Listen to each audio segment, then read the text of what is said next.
Iran వెనుక Russia, చైనాలు ఉన్నాయి అనేది అందరికీ తెలిసిన విషయమే. అవి ఏ విధంగా నడిపిస్తున్నాయి అనే విశ్లేషణని పార్థసారథి పొట్లూరి గారు అందించారు. ఒకసారి చూద్దాం. రష్యా, చైనాలు ఇరాన్ని నడిపిస్తూ ఉన్నాయి. మేము మా కీలకమైనటువంటి మిత్రుడు ఇరాన్ని అమెరికా ముందు తలవంచనీయం.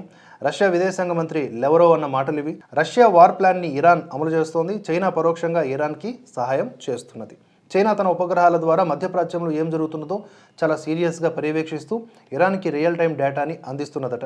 గల్ఫ్ తీరంలో ఉన్నటువంటి అత్యాధునిక న్యూక్లియర్ పవర్ విమాన వాహక యుద్ధ నౌక గెరాల్డ్ ఆర్ ఫోల్డ్ని దాడులకు ముందే గల్ఫ్ నుండి మధ్యధరా సముద్ర తీరంలో ఉన్నటువంటి ఇజ్రాయెల్కి చెందిన హైఫా ఫోర్ట్కి దగ్గరలో మోహరించింది. అయితే చైనా వెంటనే ఇరాన్కి తెలియజేయడంతో ఇరాన్ హైఫా నగరం మీదకి బాలిస్టిక్ మిసైల్స్తో తీవ్రంగా దాడి చేసింది. ఇజ్రాయెల్ తమ దేశ మరియు అంతర్జాతీయ మీడియా మీద సెన్సార్ విధించడంతో హైఫా నగరం ఎంత నష్టపోయిందో తెలియరాలేదు. గత కొద్ది రోజులుగా ఇరాన్ హైఫా పోర్టు మీద దాడులు చేస్తానని హెచ్చరిస్తూ వస్తున్నది. అందుకే హైఫాకి రక్షణగా గెరాల్డ్ ఫోర్డ్ స్ట్రైక్ గ్రూప్ని తరలించింది. కానీ వెల్లువలా వచ్చి పడుతున్న ఇరాన్ బాలిస్టిక్ మిసైల్స్ని పూర్తిగా అడ్డుకోలేకపోయాయి హైఫా వద్ద ఉన్నటువంటి ఫ్రీగేట్స్. హైఫా, టెల్ అవీవ్, జెరూసలీం నగరాల్లో ప్రజలు అండర్ గ్రౌండ్ బంకర్స్లోకి వెళ్లిపోయి తలదాచుకున్నారు. గల్ఫ్లోని అమెరికా సైనిక బేస్ల మీద ఇరాన్ పిన్ పాయింట్ అక్యురసీతో దాడులు చేయగలుగుతున్నది అంటే అది చైనా ఇస్తున్నటువంటి రియల్ టైం డేటా వలనే. మరోవైపు చైనా తాను సేకరించినటువంటి శాటిలైట్ ఫోటో, వీడియోలని తన సోషల్ మీడియాలో పోస్ట్ చేస్తున్నది. ఇరాన్ అమెరికా వశమైతే తీవ్రంగా నష్టపోయేది చైనా మాత్రమే. పుతిన్ కొత్తగా నష్టపోయేదంటూ ఏమీ ఉండదు. ఎందుకంటే గత 4 ఏళ్లుగా ఉక్రెయిన్తో పాటుగా యూరోప్ దేశాలతో యుద్ధం చేస్తూ నష్టపోతూనే ఉన్నాడు. చైనా అంత తొందరగా ఇరాన్తో కలిసి యుద్ధం చేయదు. ఇరాన్కి సహాయం చేస్తే అది ఎంతకీ తేలకపోగా తైవాన్తో తలపడాల్సిన శక్తిని కోల్పోవాల్సి వస్తుంది. సో టెక్నికల్గా సహాయం చేస్తున్నది చైనా. ఇరాన్ ప్రయోగిస్తున్న బాలిస్టిక్ మిసైల్స్, హైపర్సోనిక్ బాలిస్టిక్ మిసైల్స్లో చైనా ఏవియానిక్స్, చైనా ఉపగ్రహ వ్యవస్థ బైదు వీటిని నేరుగా కలుపుతూ ఉంచడానికి ఉపయోగపడే ఎలక్ట్రానిక్స్ని ఐఆర్జీసీ వాడుతున్నది. 2 నెలల క్రితం రష్యా నుంచి హెవీ ట్రాన్స్పోర్ట్ విమానాలు టెహ్రాన్లో దిగాయి. ఇలా 3 రోజుల పాటు మొత్తం 6 విమానాలు వచ్చి వెళ్ళాయి. అదే సమయంలో చైనా నుండి భారీ రవాణా నౌక బందర్ అబ్బాస్ పోర్టుకు వచ్చింది. బైదు శాటిలైట్తో అనుసంధానించేటటువంటి ఎలక్ట్రానిక్ ఎక్విప్మెంట్ ఒక కంటైనర్లలో ఇరాన్కి చేరుకున్నాయి. ఒక కంటైనర్లో 2000 మిసైల్స్కి కావాల్సిన శాటిలైట్ సిగ్నల్స్ రిసీవర్స్ పడతాయి. వెనుజులా ఉదంతం జరిగిన వెంటనే రష్యా, చైనాలు స్పందించి జాగ్రత్త పడ్డాయి. ఇరాన్లో ఇప్పటిదాకా ఇంటర్నెట్ పూర్తి స్థాయిలో అందుబాటులోకి రాలేదు. 2018లో చైనా తన గ్రేట్ ఫైర్ వాల్ని ఆఫర్ చేసింది ఇరాన్కి. ఇరాన్ గ్రేట్ ఫైర్ వాల్ని తిరస్కరించింది. ఇప్పుడు బాధపడుతున్నది. గ్రేట్ ఫైర్ వాల్ అంటే ఏమిటంటే ఇంటర్నెట్ని సురక్షితంగా ఉంచుతుంది, బయట నుంచి వచ్చే దాడుల్ని కూడా ఆపుతుంది. 1998లో చైనా మొదటిసారిగా తమ దేశంలో గ్రేట్ ఫైర్ వాల్, అధికారికంగా పిలిచే పేరు గోల్డెన్ షీల్డ్ ప్రాజెక్ట్, దీన్ని ప్రవేశపెట్టింది. దీన్ని చైనాలో ప్రవేశపెట్టింది విదేశీ వెబ్సైట్స్ని అడ్డుకోవడానికి. ప్రధానంగా విదేశీ వార్తా సంస్థల వెబ్సైట్స్తో పాటుగా గూగుల్, ఫేస్బుక్ వంటి సోషల్ మీడియాని అడ్డుకోవడం లాంటివి చేస్తుందన్నమాట. ఈ GFW IP అడ్రస్లను బ్లాక్ చేస్తుంది. ప్రధానంగా చైనా నుండి విదేశాలకు వెళ్లే సమాచారంలో ఏదన్నా కోడ్ భాషతో ఉంటే వాటిని బ్లాక్ చేస్తుంది. DNSని ఫిల్టర్ చేస్తుంది. ఇక పాకెట్స్ని నిరంతరం పరిశీలిస్తూ చైనా నిషేధించినటువంటి పదాలు ఏమన్నా ఉంటే ఆ సమాచారం బయట దేశం నుంచి వస్తున్నా లేదా చైనా నుండి బయటకు వెళుతున్నా బ్లాక్ చేస్తుంది.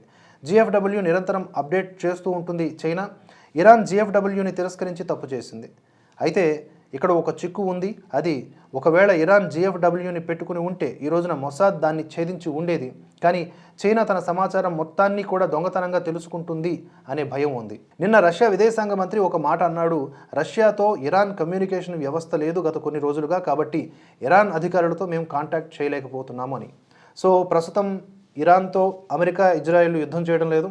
అమెరికా, ఇజ్రాయెల్, ఇరాన్, రష్యా, చైనాలతో యుద్ధం చేస్తున్నాయి. రష్యా ఉక్రెయిన్తో పాటుగా నాటోతో యుద్ధం చేస్తున్నది గత 4 ఏళ్లుగా. కానీ బయట ప్రపంచానికి అది రష్యా, ఉక్రెయిన్ల మధ్య యుద్ధంలా కనబడుతున్నది. ఇప్పుడు అదే తరహాలో రష్యా, చైనాలు అమెరికా, ఇజ్రాయెల్ల మీద ప్రాక్సీ వార్ చేస్తున్నాయి. ఇరాన్ ప్రయోగిస్తున్నటువంటి మిసైలు, షహీద్ డ్రోన్లు అంత ఖచ్చితంగా ఎలా టార్గెట్ని ధ్వంసం చేయగలుగుతున్నాయి అంటే జర్మనీ, మైక్రోచిప్స్, అలాగే ట్రాన్సిస్టర్స్. ఫిబ్రవరి 28న మొదటి వేవ్ దాడులలో ఇరాన్ ప్రయోగించిన బాలిస్టిక్ మిసైల్స్, డ్రోన్లలో ఈ జర్మనీకి చెందినటువంటి మైక్రోచిప్స్, ట్రాన్సిస్టర్స్ ఉన్నాయని ఇజ్రాయెల్ నిపుణులు కనుగొన్నారు.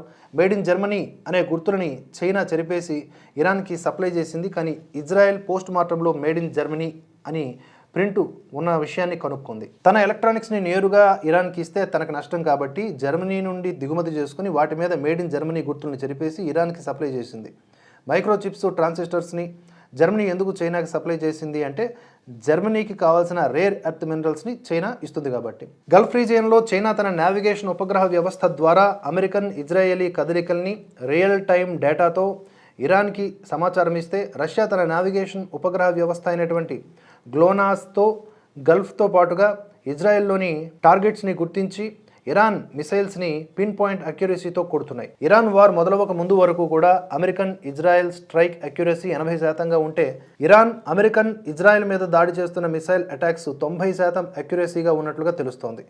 సో ఈ విషయాన్ని అంతర్జాతీయ మీడియా చెప్పకపోయినా న్యూట్రల్ డిఫెన్స్ అనలిస్టులు ఎటువైపు మొగ్గకుండా అనలైజ్ చేసి చెప్తున్నారు.